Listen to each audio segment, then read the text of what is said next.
tutti ragazzi, ben ritrovati in un nuovo contenuto, l'ultimo contenuto di giornata.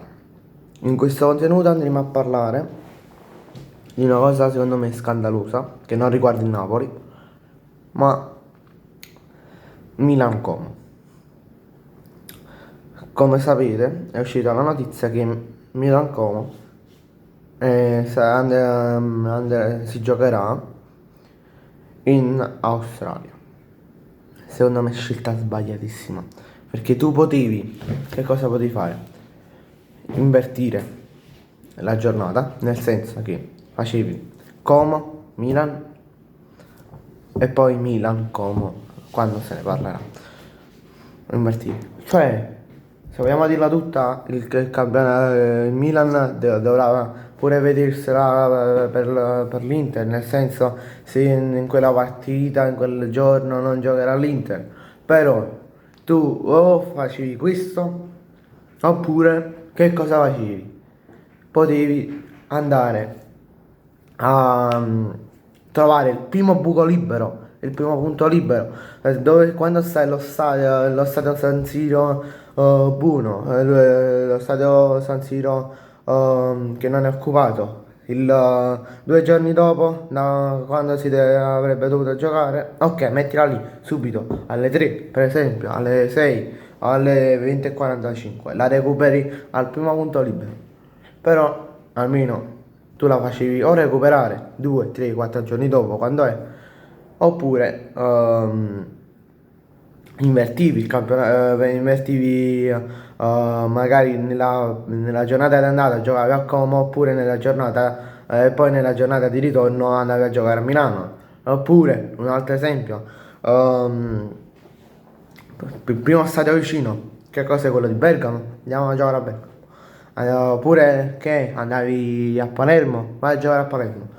Tu questi stadi qua, stadio del Monza, stadio dell'Atalanta, stadio del Palermo, li vai a riempire.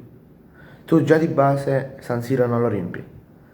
Però eh, in questi stadi qua tu li vai a riempire. Magari vogliamo scegliere uno stadio più grande. Andiamo a scegliere lo stadio della Roma, andiamo a scegliere quello del Napoli, che sono circa 50.000 posti, quello del Napoli, non mi ricordo. Però vabbè, cioè ma pure andare in Europa, giocare in una partita in Europa, magari a Barcellona, a Parigi, quello che è, ma non andare in Australia a giocare. Tu di base, questi giocatori qua, del Milan e del Como, vanno in Australia, in uno stadio di 55.000 posti, nuovissimo. Secondo voi questo stadio andava riempito? Cioè non va riempito.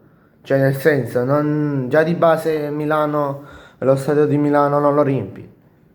Secondo te vai a riempire uno stadio di 55.000 posti? No. Che poi, no? Quello che dico io. Le due squadre andranno a prendere 2 milioni a testa, se non sbaglio, o qualcosa in più, non ricordo. Perché le altre squadre no? Cioè, perché tu vai a falsificare un campionato, vai a dare 2 milioni o quello che è a una squadra, di 2 squadre, e perché alle altre non glielo vuoi dare? Così, perché andavano a giocare, perché solo perché vanno in Australia a giocare tu ci dai 2 milioni. Non ce li dare, a questo punto giocare in Europa, oppure trovi un punto libero e la fai recuperare. Un punto libero si trova, penso, ma anche a novembre, ma anche a dicembre, ma anche a gennaio, quello che sarà. Però almeno tu lo trovi il punto libero. Oppure, come ho detto, invertivi la giornata. Vabbè ragazzi, grazie a tutti per la visione, ci vediamo in un prossimo video. Ciao a tutti ragazzi, lasciate un bel like, un bel commento e iscrivetevi e fatemi sapere se questa inquadratura è buona e se mi vedo. Ciao!